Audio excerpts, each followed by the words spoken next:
সবাই যখন Valentine's day celebrate করছে আর আমি গিফট হিসাবে 3 লাখ টাকার এই ইয়াররিংটা বরের থেকে চেয়ে বসলাম। হ্যালো এভরিওয়ান, আমি প্রিয়াঙ্কা তোমাদেরকে শেয়ার করব আজকের ভ্যালেন্টাইন্স ডে আমি কি করে কাটালাম। সত্যি কথা বলতে আমার ভ্যালেন্টাইন্স ডে হিসাবে কিছুই নেই, তবু তানিশকে চলে গেছিলাম এই দিন, কারণ বাবাই খুব জোরাজোরি করছিল তানিশকে যাওয়ার জন্য। আর সেটা আমার কারণে নয়, মামুনির কারণ। আমার শ্বশুর মশাইয়ের পছন্দের দোকানগুলোর মধ্যে এটা একটা।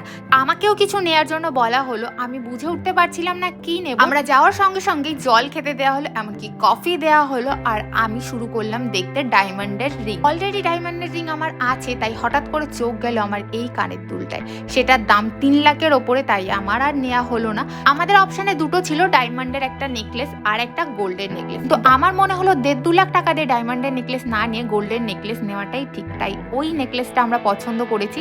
আর মামুনি আর বাবাইয়ের যেহেতু অ্যানিভার্সারি ছিল সেটা সেলিব্রেট করা হলো, এমনকি আমাদেরকে একটা গিফট দিল আর পিৎজাও দিল। অবশেষে বাড়ি এসে পিৎজা গরম করে সবাই মিলে খেলাম। এই হলো আমার ভ্যালেন্টাইন ডে।